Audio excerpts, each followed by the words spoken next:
이사야서를 묵상하고 있습니다.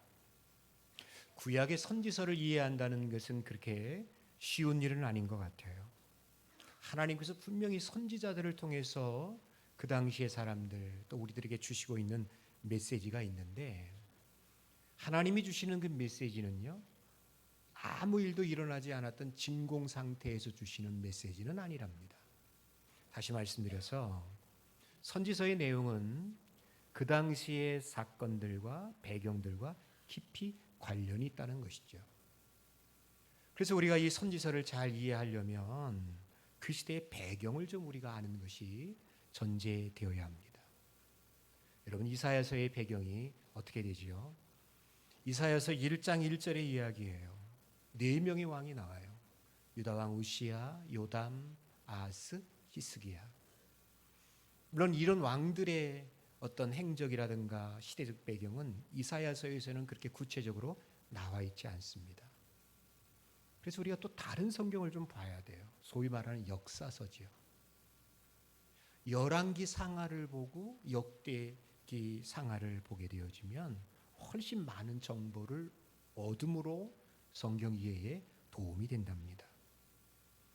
여러분, 우시야 왕 어떤 왕입니까? 아주 강력한 왕이었어요. 그는 여호와 보시기에 선한 왕이었다고 기록하고 있고요. 또 군사력도 강화시켰고 주변 나라들에게 많은 영향력을 끼친 왕이었습니다. 근데 여러분, 항상 사람들은 그런 것 같아요. 이게 잘 될 때 문제가 있어요. 아플 때보다는 건강할 때, 가난할 때보다는 부유할 때. 우시야가 그랬어요. 모든 것이 잘 되어질 때 그가 교만해졌어요. 그래서 제사장만이 성전에 올라가서 분향을 해야 되는데 이 월권을 했어요. 자기가 제사장도 아닌데 분향을 하다가 하나님께 징계를 받아서 그는 평생 동안 나병, 문둥병이죠. 앓다가 죽었답니다. 특별히 이 당시 국제 정세가 저 북동쪽에 있는 아수르가 강대국으로 부상하면서 이 서쪽에 있는 나라들, 아람 나라 그리고 북이스라엘 또 유다에게 위협을 가하는 그런 시기가 되어집니다. 그 다음에 나오는 요다방, 이때부터는 정말 국제 정세가 아주 급격하게 어두워집니다. 말씀드린 것처럼 아수르가 서쪽에서 점점 그 세력을 확장해 나가면서 여기에 위기를 느꼈던 아람 나라, 오늘날 이야기하면 여러분 시리아로 보시면 돼요. 시리아, 북이스라엘이 연합 세력을 구축합니다. 그러면서 유다에게 콜링을 합니다. 같이 하자고. 그렇게 되어질 때 유다가 굉장히 미온적인 태도를 보이죠. 싫다는 겁니다. 그렇게 되어질 때 아람의 르신 또 북이스라엘의 베가 왕이 유다를 압박하기 시작합니다. 그러다가 급기야 나중에 요다망 다음에 왕이 되어졌던, 우리가 그 다음에 살펴게 되어지는 아하스 왕 때 일이 터지고 말았어요. 아하스 왕 때에 아람 나라와 북이스라엘이 연합을 해가지고요, 남유다를 공격하게 된 겁니다. 전쟁이 일어났어요. 자, 이럴 때 하나님께서 이사야를 통해서 그 아하스 임금에게 사인을 준답니다. 우리가 유명한 말씀이죠. 여러분들 이사야서 7장 9절의 말씀을 보면 그 내용이 이제 그거예요. 야, 두려워하지 말아라. 내가 너에게 징조도 보여주겠다. 그러면서 굳게 믿으면, 흔들리지 아니하면 살 수 있다, 지켜낼 수 있다라는 사인을 주셔요. 근데 아하스 임금이 그런 하나님을 신뢰하지 않습니다. 아하스가 선택한 방법은 무엇이었는가 하니, 이 두 나라가 지금 경계하고 있는 그 아수르에게 도움을 청하는 거예요. 아수르 왕 디글랏빌레셀 3세에게 서한을 보냅니다. 도와달라고. 여러분, 지금도 그렇습니다만 강대국이요, 약소국을 도와줄 때 맨입으로 도와주는 법은 하나도 없습니다. 솔직히 우리나라가 여러분 그런 경향이 있잖아요. 이게 안타까운 현실이잖아요. 미국이 우리를 도와줄 때, 또 요즘 중국이 점점 커지니까 우리 중국 눈치도 봐야 되고, 뭐 그런 거 있잖아요. 이게 아수르가 여러분 맨입으로 유다를 도와주지 않습니다. 아하스가 어떻게 하느냐, 성전과 왕궁에 있는 은금 폐물을 다 보내요. 선물로 보내요. 그래서 결과적으로는 여러분 아수르가 이 두 나라와의 전쟁에서 승리를 하게 되어지지만 그것이 진정한 구원이 되지 못해요. 이 사건을 빌미로 해서 유다는 아수르의 속국이 되어진다는 것이죠. 그런데 이것보다 더 심각한 문제가 있었어요. 영적인 문제가 발생했어요. 이 아하스 임금이 아수르 신전의 제단을 그대로 본따 가지고 예루살렘 성전에다 세워놔요. 정치적으로 속국이 되어지더니 이제는 종교적으로 신앙적으로도 우리의 유일신 신앙 여호와를 섬기는 것을 버리고 아수르 신앙, 아수르의 믿음을 쫓아가게 되어졌다는 거예요. 그 다음에 등장하는 왕이 히스기야 왕입니다. 아하스가 우상을 섬기고 아수르를 의지했다면 히스기야는 전혀 다른 길을 갑니다. 아버지보다 훨씬 나은 아들이에요. 종교개혁을 일으켜요. 하나님을 의지해요. 산당과 우상을 다 때려부십니다. 성전을 정결하게 하고 지금까지 지키지 않았던 6월절까지 지키는 선한 왕이에요. 그런데 공교롭게도 이때의 국제 정세는 더욱더 악화되어집니다. 세력이 점점 커져가기 시작한 아수르가요, 마침내 북쪽 이스라엘을 먹어버려요. 정복시켜요. 주전 722년. 이제 남아있는 것은 남쪽 유다 하나밖에 남지 않았습니다. 참 아이러니한 것은 뭐냐면 히스기야 아버지 아하스가 살기 위해서 아수르를 끌어들였는데 이제는 그 아수르가 유다에게 있어서 가장 큰 위협의 존재가 되었다라는 거. 여러분 역사를 통해서 우리가 배우는 교훈들이 있어요. 굳이 국가의 역사를 이야기하지 않더라도 어쩌면 지나온 내 인생을 통해서 우리가 배우게 되어지는 교훈이 뭡니까? 하나님을 대신하여 의지했던 것이 결국은 나를 무너뜨리는 거예요. 하나님을 찾아야 되는데 하나님 대신 다른 것을 의지했더니 그것이 나에게 가장 큰 위협적인 존재가 되어진다는 거.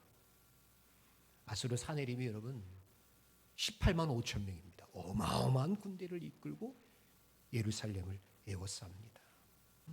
그럴 때 여러분 히스기야의 뜻은 아니었던 것 같아요. 나라의 위기를 당하다 보니까 히스기야의 신하들 또 백성들 중에서 막 여론이 들끓기 시작합니다. 이 위기에서 우리가 어떻게 살아낼 수 있을 것인가. 그럴 때 그들이 선택한 것이 무엇이었느냐. 아수르보다 더 강한 애굽으로 의지하자.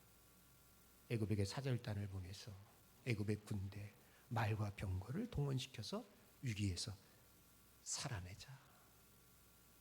그 내용이 오늘 30장, 31장의 배경입니다. 이스라엘 사람들이 그의 신하들이 애굽의 도움을 청하려고 하는 그 배경 속에서 오늘 30장, 31장이 주어지고 있어요. 자, 이런 상황 속에서 하나님께서 히스기야와 유다 백성들에게 주시고 있는 답이 아주 명확합니다. 1절과 2절의 말씀 보면 뭐라고 이야기하죠? 이렇게 애굽의 도움을 청하려고 하는 유다를 향하여서 이 패역한 자들아 화 있을진저. 화 있을진저라는 말이 이사야서에 몇 번 나와요. 그 내용이 탄식이에요. 아이고 한심하다. 아이고 이놈들아. 야 슬프다. 너에게 화가 임할 것 같다. 화로다. 라는 그런 탄식. 하나님의 탄식입니다. 애굽의 도움을 청하려고 하는 유다를 보면서 하나님은 어떻게 한다? 탄식한다는 겁니다. 하나님 외에 다른 도움을 구하려고 하는 우리를 보면서도 하나님은 똑같이 화로다. 히브리 말로 호이. 슬프다. 탄식하고 계실지 모르겠어요. 그래서 하나님은 뭐라고 이야기하느냐. 너희가 그렇게 하는 것이 30장 1절 끝에 보세요. 이게 나의 영으로 말미암지 않은 것이기 때문에 죄에 죄를 더하는 것이다. 또 30장 2절 결정적인 말을 하죠. 애굽으로 내려가되 나의 입에 묻지 아니하였다. 이게 자기들 마음대로 결정한 거예요. 자기들이 선택한 거예요. 이걸 다른 말로 이야기하면 뭡니까? 착각이에요. 애굽으로 내려가면 애굽이 구해줄 거야. 도와줄 거야. 착각이죠. 여러분 우리가 역사서를 보고 선지서를 볼 때마다 그 중심에 있는 이스라엘 백성들, 유다 백성들에게 나타나는 제일 심각한 문제가 무엇인가 하니 저는 이건 것 같아요. 착각이에요. 우리가 신앙생활을 하면서 정말 조심해야 될 게 뭡니까? 착각이에요. 착각. 착각보다 더 심각한 게 뭐냐? 한 단계 더 올라가는 거예요. 그 착각이 고집이 되는 거예요. 아, 이건 무서워요. 아무 말도 안 들어요. 나는 가리라, 나의 길을 가리라. 골치 아파요. 그렇죠? 응? 여러분, 이사야서는 여러분 이렇게 크게 세 부분을 나눠요. 66장이니까 굉장히 긴 성경이에요. 그 전반부가 아마 우리 매일 성경이 8월 달까지 이사야가 끝날 거예요. 1장부터 39장까지 전반부입니다. 이 전반부 1장부터 39장까지의 내용을 보시게 되어지면 맞습니다. 이사야 시대의 사람들이 갖고 있었던 착각이 있어요. 제가 네 가지를 정리해봐요. 첫 번째 착각이 뭐냐? 예배에 대한 착각이 있어요. 예배에 대한 착각. 하나님을 우리가 이렇게 섬기면 하나님 우리를 지켜주실 것이라는 착각입니다. 자, 유다에는 예루살렘 성전이 있었어요. 성전에 예배가 있고 제사가 있었겠죠. 제사장도 있고 선지자도 있고, 그렇죠. 다 있었어요. 그런데 정작 이사야 1장에서는 이 부분에 대해서 강력하게 비판해요. 하나님이. 이사야서 1장 11절부터 여러분 쭉 보세요. 야, 너희가 드리는 무수한 재물이 도대체 내게 무슨 유익이냐? 너희들이 가져오는 그 모든 재물들을 다 하나도 기뻐하지 않는다. 12절 보세요. 이걸 너희에게 누가 요구했느냐? 니들 가만히 보니까 내 바닥만 밟고 가는 것 같다. 13절에 가져오지 마. 가증히 여겨. 구역질나. 내가 더 이상 너희들이 모이는 성의 재물, 내가 정말 견디지 못하겠다. 하나님이 굉장히 그 부분에 대해서 아주 비판적으로 거부하시는 것을 봐요. 이 문제가 뭘까요, 여러분? 예배 자체가 문제라는 게 아니에요. 이미 하나님과의 관계가 깨어졌는데, 무너졌는데 이걸 무엇으로? 예배로 대처하려고 그러는 거예요. 이게 문제예요. 하나님과의 관계가 깨어졌어요. 근데 그걸 무엇으로 상쇄시키려고 한다? 예배의 행위로 상쇄시키려고 한다는 거예요. 하나님이 여러분 이사야서 1장 16절 17절에 뭐라고 말씀하시느냐? 이걸 요구해요. 야, 스스로 씻어. 스스로 깨끗해져. 너의 악한 행실을 버리고 선행을 배우고 정의를 행해. 그 다음에 나한테 와. 하나님 그 이야기하시는 거예요. 응? 여러분, 우리가 하나님 앞에 나올 때마다 두려운 마음을 가져야 돼요. 여러분들 예배하러 잘 오셨어요. 그래, 그거 하나만으로도 칭찬받으시는 거 마땅하다고 봅니다. 근데 내 일상 가운데에서 하나님을 경외하는 마음도 없고 순종하는 마음도 없고 그냥 나만을 위해서 살다가 너무 부끄러워. 그래서 예배 한 번 드려서 이 모든 것들을 덮으려고 하고 하나님과의 관계를 예배로 싹 커버하려고 하는 거, 대처하려고 하는 거. 예배가 여러분 하나님과의 관계를 대신하는 수단으로 삼으면 안 돼요. 하나님 받지 않으셔요. 오지 말라고 그래요. 마당만 밟지 말라고 그래요. 두 번째 착각이 있어요. 힘의 착각이에요. 위기가 오면 물론 하나님도 하나님이지만 하나님보다 강한 나라를 의지해야 한다. 여러분, 이게 이사야서에 나타나는 가장 큰 문제 중에 하나였습니다. 제가 말씀드렸죠.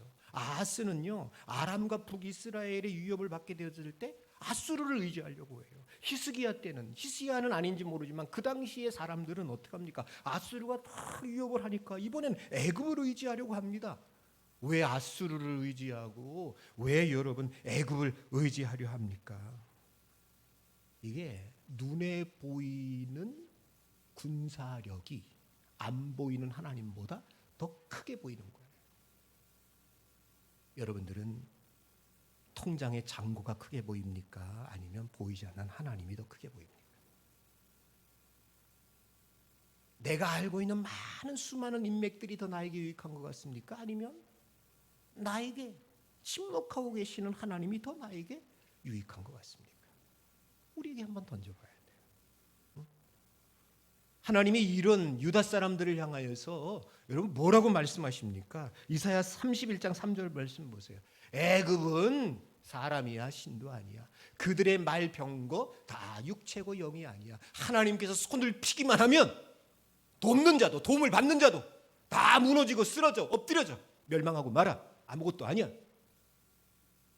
여러분, 나라든지 개인든지 모든 운명과 주권은 하나님께 있는 줄로 믿습니다.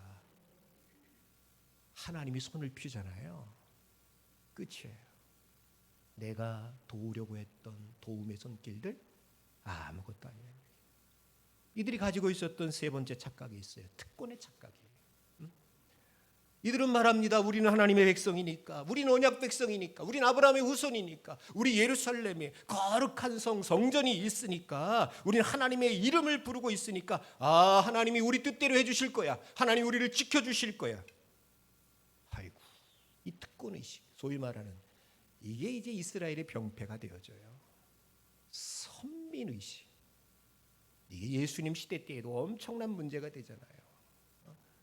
세례요한이 그렇게 이야기하지 않습니까? 야, 너희들 스스로 아브라함의 자손이라고 말하지 말아라. 이 돌들로도 아브라함 자손 만들 수 있다. 이 아브라함 자손답게 행동하지 않으면서도, 그렇게 살지도 않으면서도 그것만 있는 거예요. 우리는 아브라함의 후손이야. 제 아들은 다 지옥에 뗄 거면. 아유, 그거 아니죠. 이사야서 전체에서 하나님이 말씀하시고 있는 게 뭡니까? 우리가 정말 하나님의 백성이라면 하나님을 내 편으로 만드는 것이 아니라 내가 하나님 편에 서야 한다는 거예요. 무슨 뜻이에요? 내가 하나님 말씀에 순종하며 살아야지 진짜 백성이라는 거예요. 네 번째 착각이 있어요. 침묵의 착각이에요.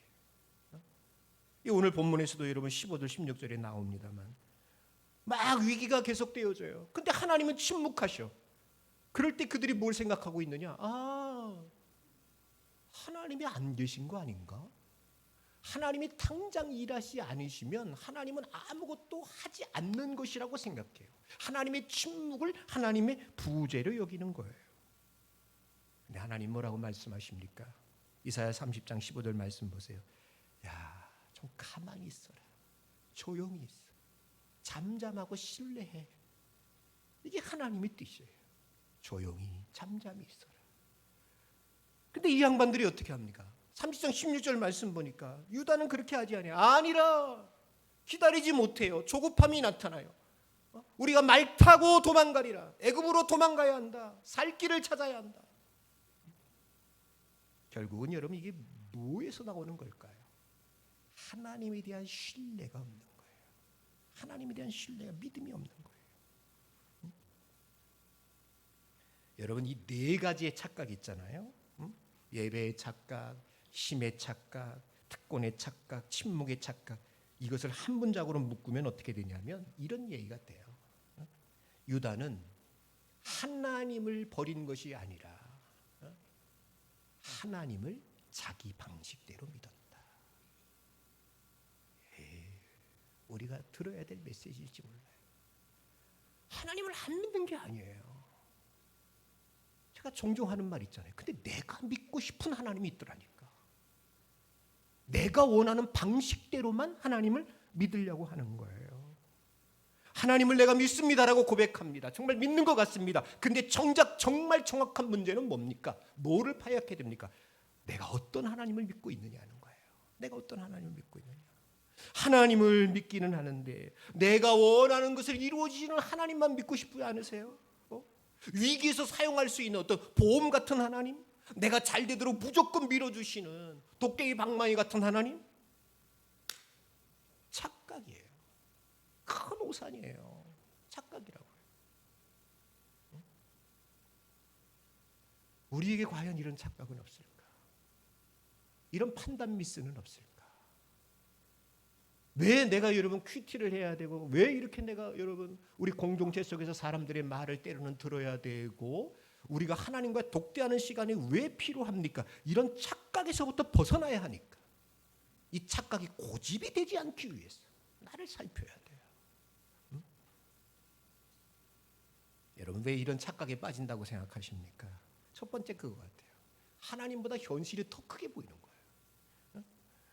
아수르 군대 애굽의 말과 병거 얼마나 크게 보입니까? 근데 하나님은 눈에 보이지도 않네. 여러분 진짜 나의 문제는 하나님이 약하시다던가 하나님이 계시지 않는다던가 이게 아니라 여러분 진짜 나의 큰 문제는 뭐냐면 내가 지금 직면한 이 위기가요. 하나님보다 더 크게 느껴지는 거예요. 더 크게 보여지는 거예요. 이게 문제예요. 왜 이런 착각에 빠질까요? 두 번째는 그거예요. 하나님에 대한 지식은 있는데 정작 믿음은 없어요. 여러분들 뭐 조금 불편해도 그냥 들어보세요. 제가 그래요. 난 모태신앙이에요. 나 성경 그래도 좀 많이 알아요. 그럼 두두두두 다 나와요. 근데 아는 게 믿음은 아닐 수 있잖아요. 도움은 되는데. 하나님을 많이 아는 지식과 정보는 있는 것 같은데 실제적으로 하나님을 신뢰하지 않아요. 유다가 그런 거예요. 성전도 있습니다. 율법도 있습니다. 제사장, 선지자, 말씀도 있습니다. 하나님에 대한 정보는 차고 넘칩니다. 그러나 하나님에 대한 신뢰는 사라졌어요. 그러니까 어떻게 돼요? 위기가 왔을 때 하나님 믿지 않고 그냥 아수르로 달려가고 애굽으로 달려가는 거 아니겠어요? 그래서 이사야서에서 계속해서 반복적으로 주고 있는 메시지가 뭡니까? 46장 9절의 말씀 보니까 이렇게 이야기해. 너희는 옛 정기를 기억해라. 네 조상들의 일을 기억하래. 나는 하나님이라. 나 외에는 다른 이가 없다. 계속해서 심어줘요. 하나님이 누군지에 대해서 알아야 된다. 내가 누군지에 대해서 너희가 알지 못하면 계속 무너지니까 하나님을 다시 알아라. 결국 이사야의 메시지의 핵심 중에 하나는 그겁니다. 하나님을 다시 알아라.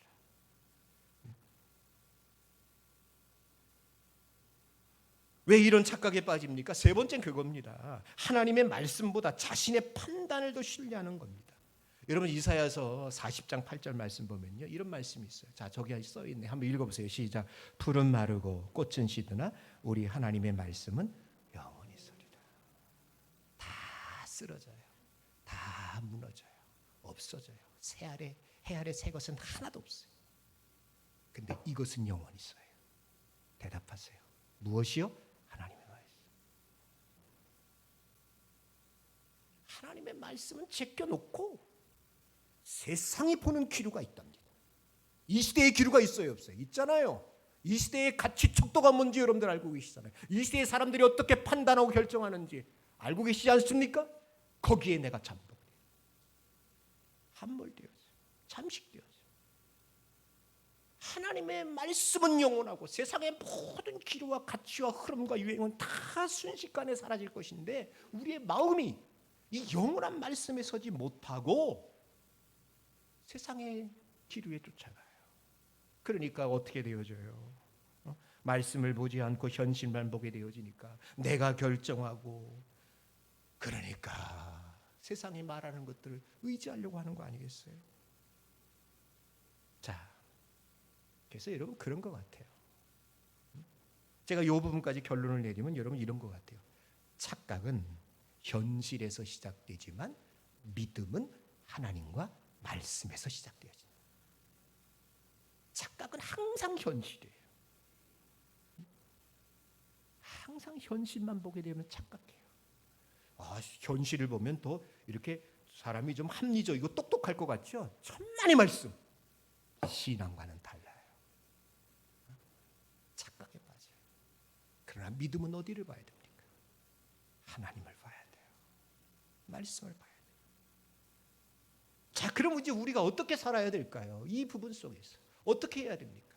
자, 이사야 30장 15절. 저 화면에 있는 것만 한번 읽어보세요. 시작. 너희가 돌이켜 조용히 있어야 구원을 얻을 것이요 잠잠하고 신뢰하여야 힘을 얻을 것이오늘. 아멘.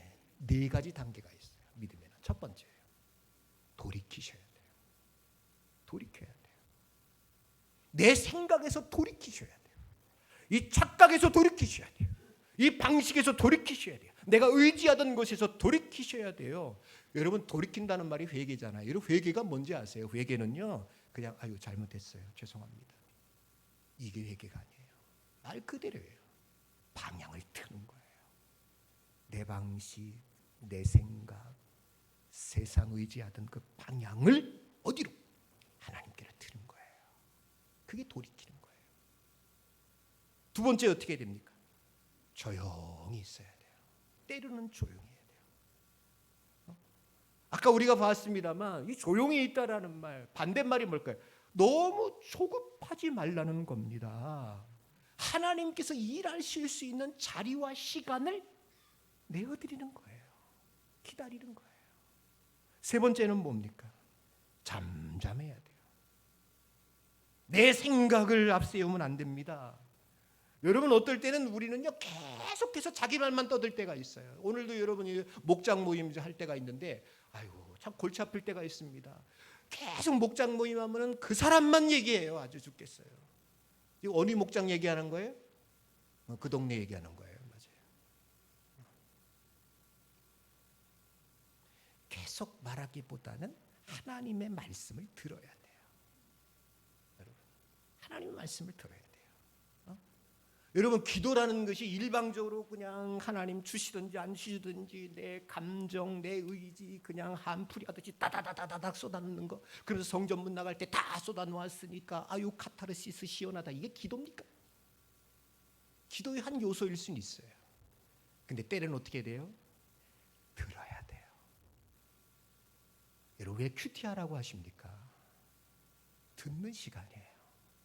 말씀을 딱 묵상해요. 아침에 출근하기 전에, 저녁에 잠자리에 들기 전에 딱 말씀 묵상하면, 여러분 인정하시는지 아니시는지 모르겠지만 하나님의 말씀은 살아있는 줄로 믿습니다. 말씀하신다니까. 성령을 통해서 내 마음에 울림이 있잖아요. 그걸 들으란 얘기. 조용히 들어요.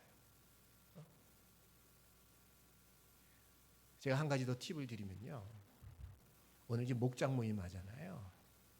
저도 예전에 여러분 제가 우리 권사님들, 집사님들 모아놓고서 큐티 시간을 할 때가 있었어요. 옛날에. 근데 목사인 제가 그들의 큐티 나눔을 통해서 울고 힘고 굉장히 감동을 받을 때가 있어요. 아, 신앙은 이게 쏟아놓는 게 아니라 채우는 거고 듣는 거구나라는 것을 느낄 때가 있어요. 여러분, 왜 우리가 목장 모임이 필요합니까? 이거에서 벗어나야 돼요. 왜? 착각에서 벗어날 수 있는 길이 뭐냐? 듣는 거예요. 하나님이 있잖아요. 이상합니다. 아주 기대도 안 하고 생각지도 않은 사람의 입술을 통해서 나를 깨닫게 해주실 때가, 대답하세요. 있다 없다? 있다 없다? 있어요. 그게 큐티, 목장 모임의 표현이 그런가? 백길이에요. 그게 장점이에요. 그러니까 제가 너무 자기 말만 하지 말라는 게 그런 데 있는 거야. 좀 들어보세요. 아, 하나님이 오늘은 아무개 권사 천사를 보냈구나. 아무개 집사 천사를 보냈구나. 조심하세요. 똑같은 사람들끼리 말하지 마세요. 죄송합니다. 이 사람이랑 나랑 삶의 처지가 똑같아. 생각하는 것도 똑같아. 근데 맨날 지네들끼리 만나서 이야기하면 뭐만 되는지 알아요? 신세 한탄밖에 안 돼요. 이렇대 저렇대. 하나도 나아지는 게 없어요. 그게 소용이 없어요. 그러니까 우리 목장은 영원토록 하리라. 목사님, 우리 목장 올해 이렇게 했으니 내년 그 후년 계속해서 우리는 이대로 갑니다. 할렐루야 해주실 줄로 믿습니다. 나는 절대 아닙니다. 자꾸 다른 사람들과 교제하면서 만나가면서 그분들의 이야기를 들어야 돼요. 그럴 때 나를 봐요. 그럴 때 나를 본다니까요. 맨날 그 사람들끼리 있으니까 그 말이 그 말이고 그 상황이 그 상황이야. 근데 여러 사람들과 이야기하다 제 주위에는 개척교회 목사님도 있고 우리보다 큰 교회 목사님들 있어요. 개척교회 목사님들 이야기해도 뭐 내가 고개를 끄덕끄덕, 아 맞다, 그것뿐이겠어요? 또 큰 교회 목사님들 만나시면 그것도 끄덕끄덕, 아 하나님 이렇게 또 음성을 들려주시는구나. 잠잠한 가운데에 다양한 이 사람들을 통해서 듣는 거예요. 이게 하나님이 나에게 착각과 함정에 빠지지 않는 길이라는 거예요. 네 번째 어떻게 됩니까? 신뢰해야 돼요. 신뢰가 뭐예요? 맡기는 거예요. 신뢰가 가장 큰 힘이 아니겠어요? 하나님 앞에 맡기는 거예요. 그게 믿음이에요. 여러분, 제가 말씀을 맺을게요. 하나님은 우리에게 야 아무것도 하지 말고 가만히 있어, 절대 그렇게 이야기하지 않아요. 분명히 우리가 할 것이 있습니다. 근데 우리가 하기 전에 우리의 마음 중심에 가장 중요한 것이 뭐냐? 하나님을 믿고 행하는 거예요. 여러분, 이 부분에 있어서 아하스 그 아들 히스기야는 아주 극명한 엄청난 대조를 이루고 있습니다. 자, 보십시오. 아하스 때도 위기가 있었습니다. 히스기야 때도 위기가 있었습니다. 아하스 때는 저 북쪽에 북이스라엘과 아람이 막 공격을 합니다. 자기 말 안 듣는다고. 히스기야 때는 아수르가 막 공격을 합니다. 근데 대처 방법이 달랐어요. 아하스는 어떻게 합니까? 아수르 왕에게 편지를 보내더라고요. 열왕기야 16절 1절 말씀이니까. 디글랏빌레셀에게, 저 사람 말하는 거 들어보십시오. 저는 왕의 신복입니다. 왕의 아들입니다. 부탁합니다. 올라와서 나를 구원해 주십시오. 이스라엘과 아람 왕에서 구원해 주십시오. 그러면서 8절에 어떻게 합니까? 성전과 왕국에 있는 곡간 은금들을 다 뽑아가지고 아수르 왕에게 보내요. 반면에 히스기야는 어떻게 하죠? 아수르의 사내립이 그냥 예루살렘을 에워쌌습니다. 도관에 뒷골이 되고 말았습니다. 아수르 사내립이 이스라엘을 조롱하고 히스기야를 조롱하고 백성을 우러가는 편지, 산문의 편지를 보냅니다. 야, 너희 하나님이 어디 있냐? 나와보라 그래. 너희는 이제 망하게 되었다. 항복하는 게 살 길이야. 그럴 때 여러분, 히스기야가 어떻게 하냐?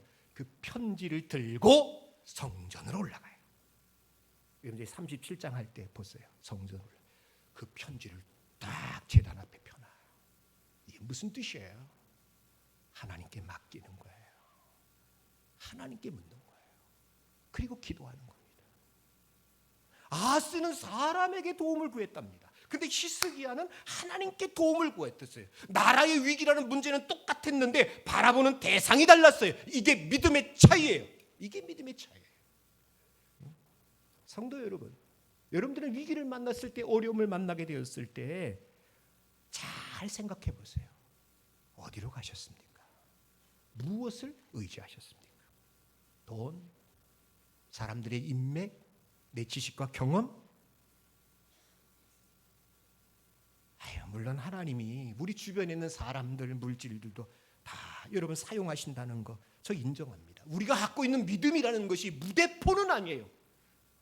마귀가 우리로 하여금 그렇게 유혹할 때가 있어요. 예수님 성전 꼭대기에 올라가가지고 떨어져라. 네가 하나님의 아들이거든. 떨어져라. 천사가 받아주지 않을 걸 받아주지 않겠느냐. 그럴 때 주님이 뭐라고 그러죠? 사탄아, 내 뒤로 물러가라. 주 너희 하나님을 시험하지 말라. 믿음과 시험은 분명히 차이가 있어요. 잘 분별하셔야 돼요. 믿음과 시험은 분명히 차이가 있어요. 근데 나는 알아요. 이게 정말 나에게 믿음이 있는 건지 없는 건지 왜 내 자신이 모르겠습니까? 나의 삶의 가장 우선순위가 내가 제일 많이 의지하는 것이 하나님인지 아닌지 내 양심이 이야기하고 있잖아요. 어떤 상황에 딱 맞닥뜨리게 되었을 때 내가 어디로 가고 있는지의 모습을 보면 내가 누굴 찾고 있는지 보게 되어집니다. 아니, 그런 위기 속에서 어떻게 기도하지 않을 수 있을까요? 이런 공고한 함정 속에서 어떻게 하나님을 찾지 않을 수 있죠?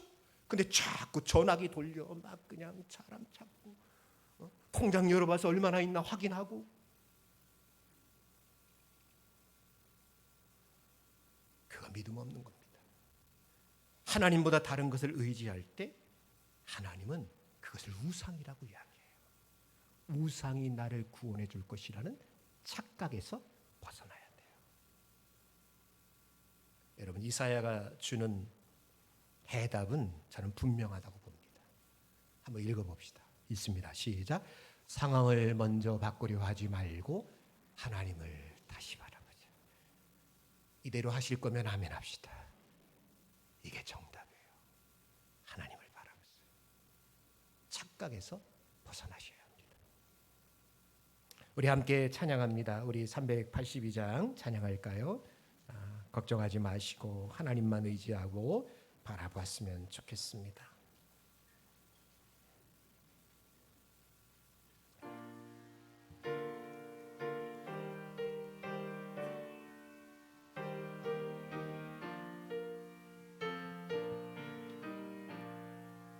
너 근심 걱정 말아라.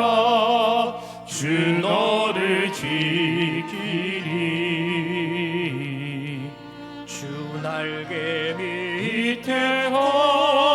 대하라.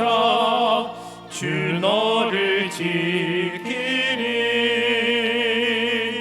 주 너를 지키리. 아무 때나 어디서나 주 너를 지키리. 늘 지켜주시리. 어려워 낙심들 때에 주 너를 지키리. 위험한 일을 당할 때 주 너를 지키리. 주 너를 지키리. 아무 때나 어디서나 주 너를 지키리. 늘 지켜주시. 4절합니다. 어려운 시험 어려운 시험 당해도 주 너를 지키리. 그의 품에 어하라. 주 너를 지키리. 주 너를 지키리. 아무 때나 어디서나 주 너를 지키리. 늘 지켜주시리.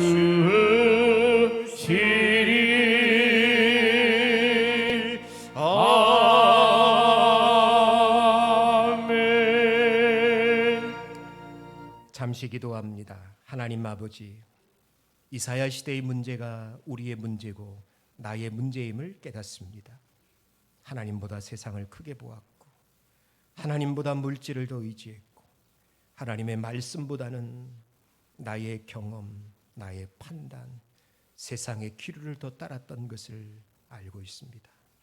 하나님 아버지, 이제는 돌이키게 하여 주시옵소서. 인간의 유한함을 인정하고 영원히 변하지 않는 하나님의 말씀만이 내 생의 유일한 기준이 되게 하여 주옵시고, 내 경험, 지식, 사도 바울이 다 그런 것들 배설물로 여겼다고 했는데 우리는 여전히 그것을 붙잡고 살아가는 것 같습니다. 주님 내려놓고 하나님의 주권을 인정하며 내 뜻이 아니라 하나님의 뜻을 구하며 나를 주님의 뜻 가운데 꺾고 순종하는 삶을 살아가게 하여 주시옵소서. 아버지 하나님, 오늘 우리가 드린 예물을 꼭 기억해 주옵소서. 많아서 드린 거 아니고 쓰다 남는 것 드린 거 아닙니다.